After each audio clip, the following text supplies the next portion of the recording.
여러분 아마 어렸을 때 지능검사라는 것을 해보셨을지 모르겠어요. 저도 초등학교 때 한 번, 그리고 고등학교 1학년 때 그렇게 해봤는데요.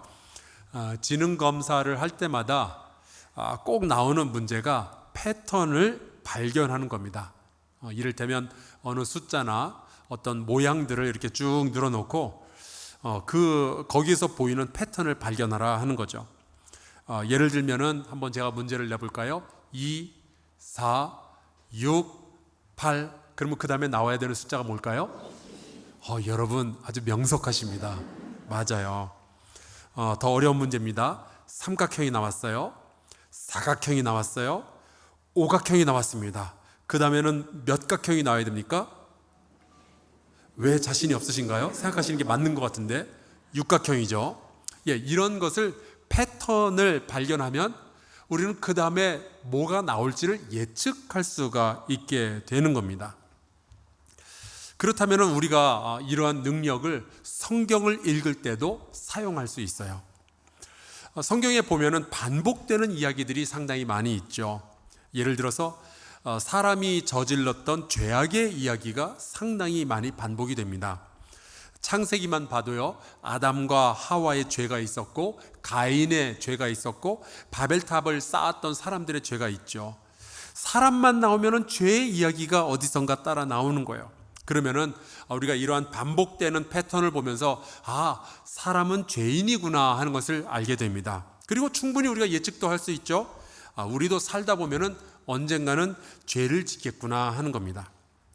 그런데 성경을 보면은 반복되는 이야기들 가운데 되게 멋진 이야기들도 많이 있습니다. 특별히 기도를 하면 하나님께서 들으시고 도우신다라는 이야기가 상당수 반복이 되어 있어요. 그래서 성경에 보면은 수많은 사람들이 절망의 순간에 하나님을 향해서 기도를 합니다. 모세가 기도를 하죠. 여호수아가 기도를 하죠. 사무엘이 기도를 하고 다윗이 기도를 합니다. 베드로가 기도했고요. 바울이 기도했어요.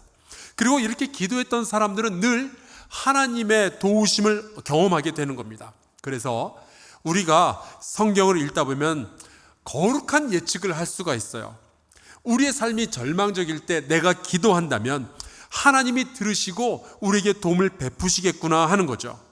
여러분, 이것을 깨닫는 사람이 똑똑한 사람인 거예요. 여러분이 기도함으로 하나님의 능력을 경험하시기를 주의 이름으로 축원합니다. 이 패턴을 발견할 수 있어야 돼요. 오늘은 그래서 열왕기에 나오는 엘리사의 기도에 대한 말씀을 나누려고 합니다. 특별히 우리의 눈앞에 절망적인 상황이 펼쳐질 때 기도함으로 어떻게 우리 스스로를 혹은 절망에 빠져 있는 사람을 도울 수 있는지를 살펴보려고 해요. 이 말씀을 더 잘 이해하기 위해서 선지자 엘리사가 살던 그 시대에 대한 설명을 먼저 드리겠습니다. 모세 시대에 이스라엘 백성이 이제 출애굽을 하죠. 그리고 여호수아와 함께 가나안 땅을 정복하고 거기에서 정착하게 됩니다. 그 후로 400년 동안 이제 사사의 시대가 진행이 되다가 드디어 이스라엘은 왕이 다스리는 왕정 국가가 됩니다. 그것을 이스라엘 혹은 통일왕국이라고 부르죠. 하지만 이 나라는 사울과 다윗과 솔로몬 세 왕의 시대에만 지속이 되고 르호보암 왕의 시대에는 나라가 남과 북으로 갈라지게 돼요. 남쪽은 다윗의 손자였던 르호보암을 지지하는 사람들이 모여서 유다라는 나라를 세우게 되고, 북쪽은 다윗 왕조를 반대하는 여로보암을 지지했던 10지파가 모여서 이스라엘이라는 나라를 이루게 됩니다. 자, 그렇다면 하나님은 남과 북 두 나라 중에서 어떤 나라를 더 좋아하고 어떤 나라 편을 들어주셨을까요? 정답은 조금 이따 말씀드릴게요. 하나님은 다윗을 많이 사랑하셨고 예루살렘 성전도 두 왕국 가운데 남왕국 유다에 있으니까 그 나라를 더 사랑하지 않으셨을까 싶지만, 하나님은요 북왕국 이스라엘도 끔찍히 사랑하셨습니다. 그래서 하나님은 북왕국에도 여러 명의 선지자들을 세워주시고 그들을 통하여서 하나님의 말씀을 전하시고 그 백성들을 구원하여 주셨던 거예요. 우리가 잘 아는 아모스 선지자, 호세아 선지자가 바로 이 북왕국 이스라엘에서 활동했던 선지자죠. 그리고 오늘 할렐루야 찬양대 어떻게 이 찬양을 정하셨는지 모르겠으나 엘리야, 저 유명한 엘리야가 바로 북왕국에서 하나님의 말씀을 전했던 선지자입니다.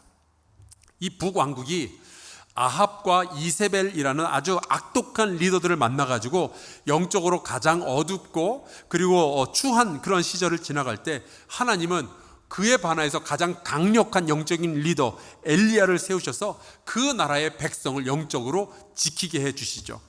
그래서인지 이 엘리야는 구약 성경에 나오는 모든 선지자들의 대표로 꼽히게 됩니다. 신약 성경에 가서 보면 예수님께서 변화산에 올라가셔서 몸이 환하게 빛이 나면서 두 사람을 만나시게 되는데 한 사람이 모세고 다른 한 사람이 엘리야였어요. 이 라파엘이라는 화가가 그린 그 예수님의 변화라는 그림에서 보면은 여러분 보시기에 왼쪽에 있는 사람이 모세입니다. 이 사람은 돌판을 품에 안고 있죠. 십계명을 뜻합니다. 오른쪽에 있는 사람이 엘리야인데 책을 한 권 들고 있을 거예요. 그게 바로 구약의 예언서입니다. 그 정도로 이 엘리야는 어마어마하게 중요한 사람이었는데 이 사람이 북왕국 이스라엘에서 하나님의 말씀을 전했던 사람인 거예요. 오늘 말씀에 나오는 말씀의 주인공 엘리사는 바로 이 엘리야의 직계 제자입니다.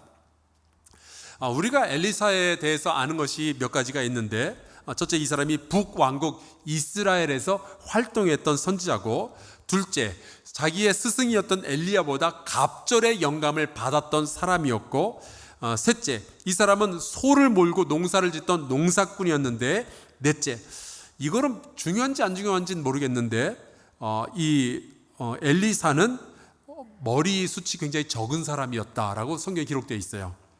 성경에는 대머리라고 표현을 합니다. 지금 보시는 이 사진이 어느 천주교회의 그 스테인드 글라스에 표현된 엘리사 선지자인데 저는 저거 보면 참 친근하다라는 생각이 들어요. 왜냐하면 돌아가신 저희 아버지가 머리카락이 거의 없으셨거든요. 그래서 엘리사는 왠지 내 편 같은 그런 느낌이 듭니다. 엘리사가 살던 그 북왕국 이스라엘은 굉장히 어려움이 가득한 그러한 시대를 지나가고 있었어요. 특별히 이 엘리사 시대에 아람이라는 나라가 그 이스라엘의 북동쪽 그 다메섹이라는 도시를 중심으로 자리를 잡고 있었는데요. 이들은 이스라엘 나라에 굉장히 큰 위협이 되었습니다. 지금 지도에서 보시는 파란색이 북왕국 이스라엘이고 커피색으로 보이는 북쪽에 커피색으로 보이는 나라가 바로 이 아람이에요. 이 아람은 원래 그 다윗 왕 시대에는 힘을 제대로 쓰지 못했습니다. 왜냐하면 다윗이 워낙에 강력했으니까. 그런데 이스라엘이 이제 남과 북으로 나뉘어지면서 힘이 약해지니까 그때부터 이제 이스라엘을 괴롭히기 시작한 거죠. 하지만 선지자 엘리사가 이스라엘에 살고 이스라엘을 지키는 동안 이 아람이라는 나라는 함부로 이스라엘을 건드릴 수가 없었습니다. 왜냐하면 아람이 작전을 짜가지고 이스라엘을 공격하려고 치면 이스라엘은 벌써부터 그 소식을 다 알고 대비를 하고 있는 거예요. 그래서 이 아람의 왕이 하도 화가 나니까 이런 이야기를 합니다. 혹시 우리들 가운데 간첩 있는 거 아니냐? 그랬더니 이 아람 왕의 신하들 가운데 한 사람이 이렇게 이야기를 하는 거예요. 이스라엘에는 엘리사라는 선지자가 한 명이 있는데 그 사람은 얼마나 대단한 거 아니 왕이 침실에서 한 말까지 다 알고 있습니다. 여러분, 엘리사와 같은 하나님의 사람이 우리 주변에 있다면, 이 대한민국에 있다면 대한민국은 망하지 않을 줄로 믿습니다. 여러분의 가정에 기도하는 사람, 하나님의 사람이 한 사람만 있어도 가정과 자녀가 망하지 않을 줄로 믿습니다. 왜냐하면 그 사람이 기도할 때 하나님께서 도와주시거든요. 여러분이 그 하나님의 사람이 되기를 주의 이름으로 축원합니다. 근데 이 아람 왕은 그런 영적인 세계에 열려있는 사람이 아니라서 단순 무식하게 엘리사, 선지자 엘리사만 잡아 죽이면 모든 문제가 해결될 것이다 라고 생각을 하죠. 그래서 이 엘리사가 도단이라는 도시에 있을 때 그 성읍에 군대를 파견을 해서 싹 이렇게 포위를 합니다. 그것이 오늘 우리가 함께 읽은 본문의 상황인 거예요. 아침에 이 엘리사의 사환이 이렇게 산책을 하다가 그걸 발견하게 됩니다. 아람 군대가 금방이라도 이 도시를 쳐들어와서 사람들을 죽이고, 특별히 자기의 선생님 엘리사를 죽이고, 그 다음에 누가 죽겠어요? 자기가 죽겠죠. 그래서 너무나도 절망적인 상황을 보고 이 사환이 엘리사에게 쫓아가서 이렇게 이야기를 합니다. 15절, 사환이 엘리사에게 말하되 내 주여, 우리가 어찌하리까. 여러분, 지금까지 살아오시면서 도무지 손 쓸 수 없는 상황을 경험해 보셨어요? 내가 뭘 어떻게 해야 될지 모르겠는 그러한 상황들 있죠. 내가 뭘 해야 되는데 아무리 질문을 해도 답이 나오지 않는 경우들이 있습니다. 사업이 어려워지고, 부부 생활이 갑자기 어색해지고, 자녀와의 관계가 힘들어질 때가 있죠. 마치 성읍을 포위했던 아람의 군대처럼 우리의 삶의 곳곳에서, 구석구석에서 우리의 목을 죄고 들어오는 문제와 위험과 위협들에 의해서 우리가 포위를 당할 때가 있어요. 안 그래도 사업이 어려운데 코로나 때문에 장사도 안 되고, 은행의 이자는 자꾸만 올라가고, 나라의 법은 오락가락하고, 정신 나간 러시아는 계속 전쟁하겠다고 그러고, 북한은 자꾸만 철딱서니 없이 미사일 쏘아대고, 재정적으로, 심리적으로, 법적으로, 정치적으로 포위된 것 같은 그런 느낌을 받을 때가 있죠. 내가 과연 이런 상황에서도 미래를 꿈꿀 수 있을까? 내가 이런 상황을 헤쳐나갈 수 있을까? 의심할 때가 있어요. 그런데 여러분, 바로 그때 엘리사가 이런 이야기를 합니다. 16절, 대답하되 두려워하지 말라. 우리와 함께한 자가 그들과 함께한 자보다 많으니라. 사랑하는 성도 여러분, 여러분의 삶에 어떠한 어려움이 닥쳐나도, 아무리 뒤져봐도 솟아날 구멍이 보이지 않아도 절대로 포기하지 마시기를 주의 이름으로 축원합니다. 절망하지 마세요. 하나님께서 우리와 함께 하시면요, 그들보다 우리가 훨씬 더 많은 거예요. 하나님의 능력이 여러분의 위기보다 훨씬 더 크다는 이 사실을 믿으시기를 바랍니다. 지금 당장 하나님이 우리의 눈앞에 딱 나타나지 않는다 할지라도 하나님은 우리와 늘 함께하고 계셔요. 여러분, 예수님의 이름이 임마누엘입니다. 우리와 함께 하시는 하나님. 그 예수님께서 이런 약속을 하셨어요. 볼지어다 내가 세상 끝날까지 너희와 항상 함께 있으리라. 여러분, 주님이 우리와 함께 하시는데 우리가 두려워할 것이 없죠. 그래서 어떤 경우에도 소망을 버리면 안 되는 거예요. 주님께서 끝까지 함께 하신다는데 우리도 끝까지 싸우고 끝까지 견뎌야죠. 소망 버리면 안 됩니다. 제가 참 좋아하는 마틴 루터 킹 주니어 목사님이 열심히 흑인들을 위해서, 인권을 위해서 운동을 했지만 사회적으로 의미 있는 일들이 별로 이렇게 나타나질 않는 거예요. 뭔가 하려고 했는데 자꾸만 실패가 되는 거죠. 그때 마틴 루터 킹 목사님이 이런 말을 했습니다. 우리는 유한한 실망을 받아들여야만 합니다. 때로는 실망스러운 일들이 있잖아요. 하지만 절대로 무한한 소망을 잃어버려서는 안 됩니다. 사랑하는 성도 여러분, 때로 우리가 실망할 때는 있지만 절대로 소망을 버리지 말고 주님을 의지하시기를 주의 이름으로 축원합니다. 왜냐하면 하나님의 도우심, 하나님의 존재는 무한하잖아요. 그렇지만 냉정하게 현실은 현실이죠. 당장 눈앞에 절망이 다가오고 있는데 어떻게 하면 좋을까요? 당장 내 은행 잔고가 바닥이 났고, 내 육체가 병이 들었고, 내 가족이 힘들어하고 있는데 어떻게 하면 좋을까요?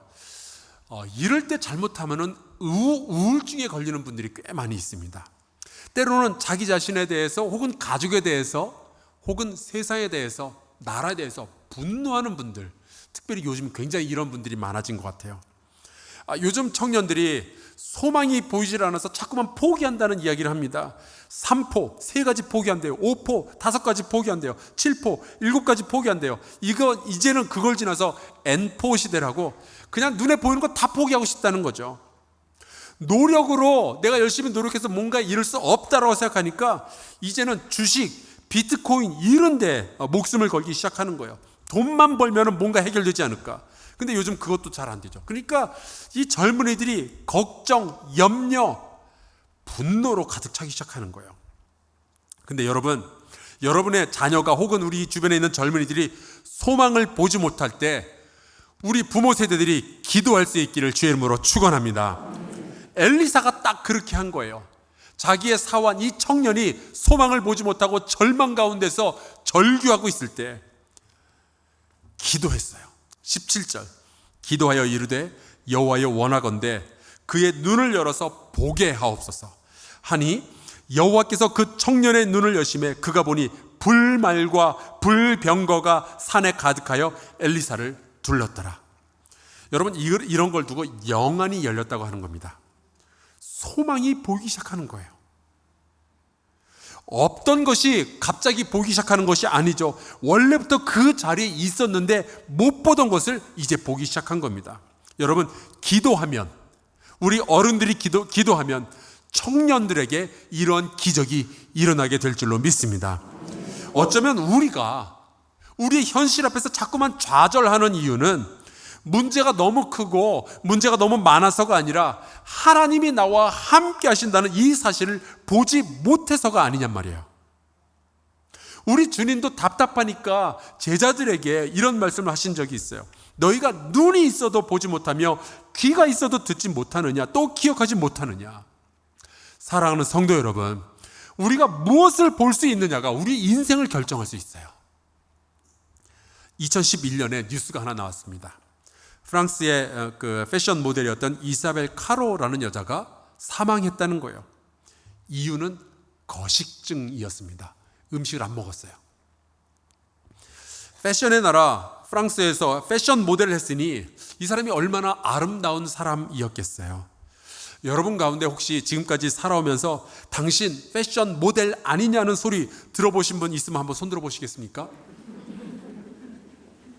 예, 있군요. 한번 봤어요, 제가. 여러분, 저는 그런 소리 들어봤을까요? 누가 아니라 그랬어요? 맞습니다. 어떻게 하셨어요? 예, 저는 그런 소리 들어본 적 없습니다. 만약에 제가 그런 소리를 들어봤으면 벌써부터 여러분 앞에 자랑을 했을 거예요. 내가 이런 소리도 들어본 사람이라고.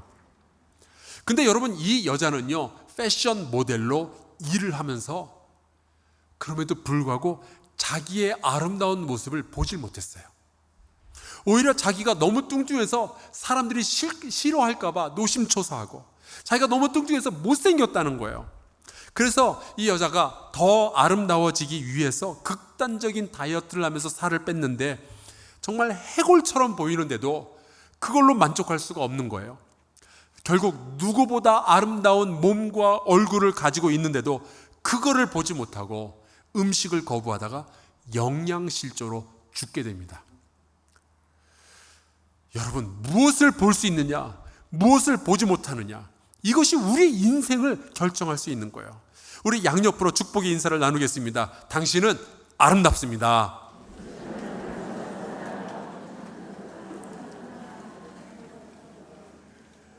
다시 한번 인사할까요? 당신은 하나님의 작품입니다.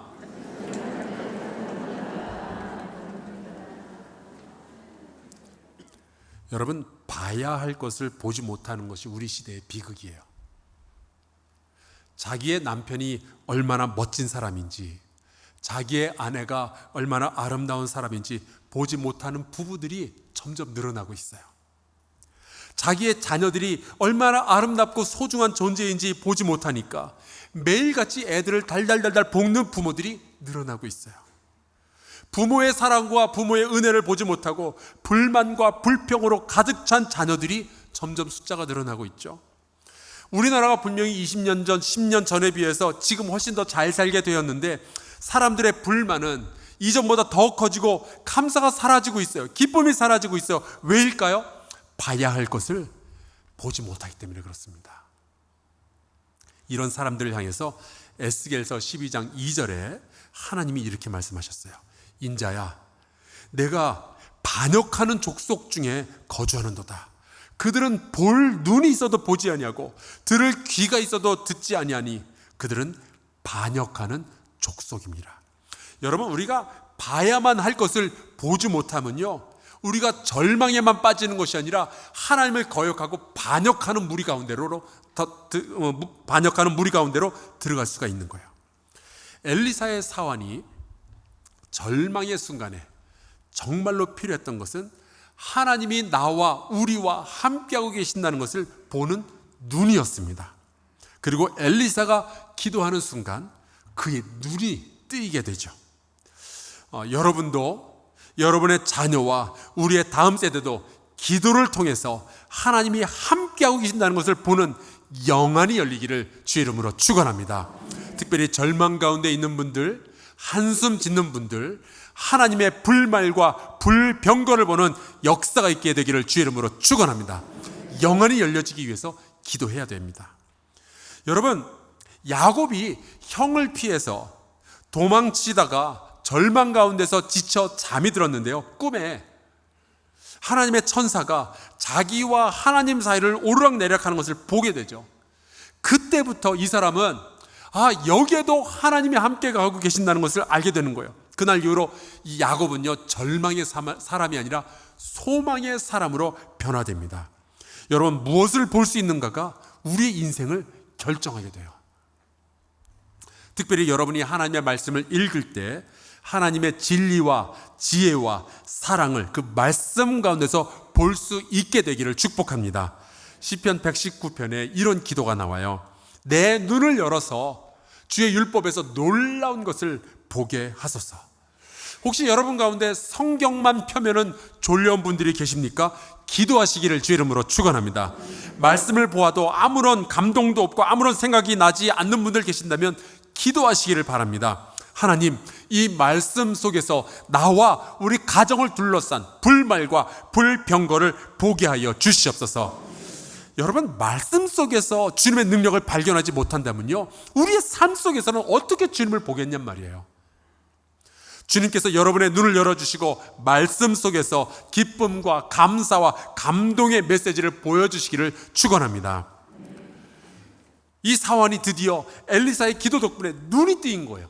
영안이 열린 거예요. 그 순간에 하나님의 군대를 보게 되죠. 그때 이 사환이 어떤 생각을 했을까요? 물론 여전히 아람 군대가 이 성읍을 둘러싸고 있는 상황이에요.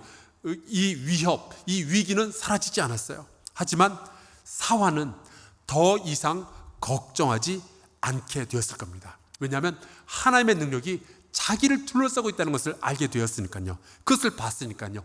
유황불이 떨어진 것도 아니었어요. 바다가 갈라진 것도 아니었어요. 하지만 이 사환의 마음은 안심과 감사로 가득 차게 되었을 거예요. 위기 가운데서도 하나님께 영광을 올려드릴 수 있는 사람이 된 겁니다. 이렇게 엘리사의 기도 한마디가 한 사람의 절망을 소망으로 바꿔주는 놀라운 역사를 이루어낸 겁니다. 근데 말씀을 읽다 보니까 아주 재밌는 상황이 벌어지는데, 엘리사가 또 한 번 기도를 하는데 이번에는 아람 군대의 눈을 어둡게 만들어 버리는 거예요. 18절, 엘리사가 여호와께 기도하여 이르되 원하건대 저 무리의 눈을 어둡게 하옵소서 하며 엘리사의 말대로 그들의 눈을 어둡게 하신지라. 이 말씀을 묵상하는 가운데 우리도 이런 기도를 해야 되겠다라는 생각을 했습니다. 왜냐하면 이 세상에 우리 믿는 사람들을 혹은 우리의 자녀들을 해하려고 우는 사자처럼 돌아다니는 악한 권세가 얼마나 많은지 모르겠어요. 우리 아이들을 해치려 하는 나쁜 사람들의 눈에 우리 아이들이 보이지 않게 하여 주시옵소서. 사기치려고 돌아다니는 사람들의 눈에 내 남편이 보이지 않게 하여 주시옵소서. 우리가 좀 이런 기도를 할 필요가 있습니다. 음란한 계획을 가진 사람들 눈에 우리 성도들이 보이지 않게 하여 주옵소서. 예전에 중국에 파송된 선교사님 한 분이 그런 간증을 하신 적이 있어요. 이 중국 성도들과 비밀 처소에 모여가지고 한참 예배를 드리는데 갑자기 문을 두들기고 중국 공안이 찾아온 겁니다. 그런데 얼른 치우긴 치웠지만 이 성경과 찬송이 막 바닥에 깔려 있는 걸 다 치우질 못한 거예요. 근데 그때 이제 중국 공안이 들어왔고 그 한번 삥 둘러보더니 아무 이상 없다 그러면서 나가더래요. 여러분, 여러분이 기도할 때에 악한 이들의 눈이 가려져서 우리 선한 사람들을 해하지 못하게 되기를 주의 이름으로 축원합니다. 여러분들이 기도하셔서요, 악한 권세에 의해서 우리 자녀들이, 우리 식구들이, 우리 성도들이 눈에 띄지 않도록 여러분 기도하시면 좋겠어요. 그리고 20절에 엘리사가 다시 한번 기도를 하죠. 사마리아에 들어갈 때에 엘리사가 이르되 여호와여 이 무리의 눈을 열어서 보게 하옵소서 하니 여호와께서 그들의 눈을 여심해 그들이 보니 자기들이 사마리아 가운데에 있더라. 여기에서 눈을 뜨게 된 사람들은요, 아람의 군대였어요. 눈이 어두워지면서 엘리사, 자기들의 목표물이었던 엘리사를 알아보지 못하고 오히려 엘리사가 이끄는 대로 더듬더듬 길을 가다가 이제 드디어 갑자기 눈이 밝아지게 되었는데 둘러보니까 자기들이 성을 포위한 게 아니라 거꾸로 이스라엘 군대에게 자기들이 포위가 된 거예요. 그때 이제 이스라엘 왕이 엘리사에게 물어보죠.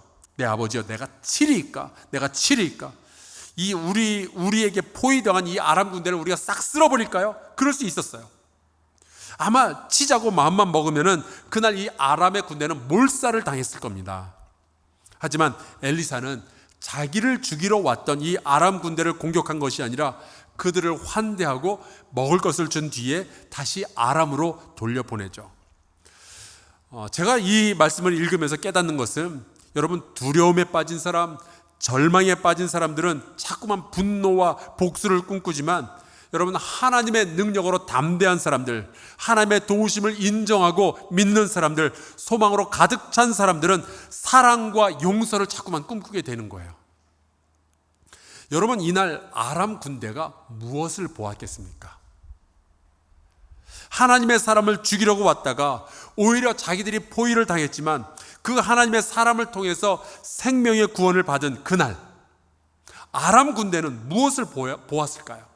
그들 눈앞에 놓여진 떡과 물만 본 것이 아니죠. 이들이 무엇을 보았는지 23절에 힌트가 나와 있습니다. 이로부터 아람 군사의 부대가 다시는 이스라엘 땅에 들어오지 못하니라. 이 아람의 군대가 봤던 것은 하나예요. 아, 이스라엘에는 하나님이 계시는구나. 이스라엘 백성은 하나님이 돕고 계시는구나. 그래서 그날 이후로 아람이 그 벤 하닷이라는 왕의 시대까지 아람 사람들은요, 이스라엘을 다시는 침범하지 않게 됩니다. 눈이 열리니까 하나님의 사람들, 하나님의 백성을 함부로 대할 수가 없게 되는 거예요. 여러분, 우리가 무엇을 보는가, 무엇을 보지 못하는가, 이것이 우리의 인생을 전부 결정할 수가 있게 됩니다. 여러분, 우리가 기도함으로 이 시대가, 우리의 자녀가 봐야 할 것을 꼭 볼 수 있게 되기를 주의 이름으로 축원합니다. 우리의 다음 세대가 세상이 주는 절망이 아니라 하나님께서 주시는 소망을 볼 눈을 열어 주시옵소서. 말씀 속에서 주님의 놀라운 것들을 보게 하여 주시옵소서. 이렇게 기도하는 저와 여러분 될 수 있기를 주의 이름으로 축원합니다. 제가 여러분과 이 찬송가를 같이 부르고 싶었어요. 찬송가 288장. 이 세상에서 내 영혼이 하늘의 영광 누리도다. 볼 것을 보게 되면요, 이런 영광을 누리게 되는 거예요. 천사들 왕래하는 것과 하늘의 영광 보리로다. 세상과 나는 간 곳 없고 구속한 주만 보이도다. 우리 같이 찬송하고 기도하겠습니다.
같이 동성으로 기도합시다. 하나님, 우리가 봐야 할 것을 보게 하여 주옵소서. 절망의 바다 가운데서 소망의 길을 보게 하여 주시옵소서. 혹시 여러분이 사랑하는 사람들 가운데, 고통 가운데 있는 사람들, 절망 가운데 빠진 사람들이 있다면 동일한 기도의 제목으로 그들을 위해서 중보하며 기도합시다. 하나님, 볼 것을 보게 하여 주시옵소서. 영안이 열리게 하여 주시옵소서. 하나님의 사랑을 보게 하여 주옵소서. 통성으로 기도하겠습니다. 아버지 하나님, 주께서 저희를 도와주시옵소서. 하나님, 우리의 눈이 감겨져 있었습니다. 하나님, 우리와 함께 해주시는데 그것을 보지 못하고 하나님, 세상의 어려운 것들, 위기들, 절망스러운 것들만 바라보면서 한숨 지었던 우리를 주님 용서하여 주시옵소서. 아버지 하나님이여, 우리가 이제 눈을 들어 여호와 하나님의 불말과 불병거를 볼 수 있기를 바랍니다. 하나님, 우리의 다음 세대가 세상을 바라보면서 한숨 짓는 것이 아니라 주님 안에서 소망을 발견하게 하여 주시옵소서. 저희의 눈을 들어서 나의 하나님의 능력을 보게 하여 주시옵소서. 아버지 하나님, 주께서 돌봐주시기를 간절히 소원합니다. 우리의 삶에 임하시는 주님을 보고 강하고 담대하게 우리의 인생을 살아가게 하여 주시옵소서. 하나님 아버지, 이 시대를 불쌍히 여겨 주시옵소서. 절망적인 상황은 보면서, 죄의 유혹은 보면서 주의 사랑을 보지 못하여, 주의 영광을 보지 못하여, 주의 능력을 보지 못하여 어두움과 슬픔에 잠긴 이들을 주님 불쌍히 여겨 주시옵소서. 우리의 눈을 열어 하나님의 일들을 보게 하여 주시고 숨겨진 진리들을 깨닫게 하여 주시며 아버지의 사랑을 보게 하여 주시옵소서. 소망이 없다고 말하는 사람들의 눈을 열어서 여전히 우리를 돌아보시는 하나님의 사랑을 보게 하여 주시옵소서. 예수 그리스도의 이름으로 기도하옵나이다. 아멘.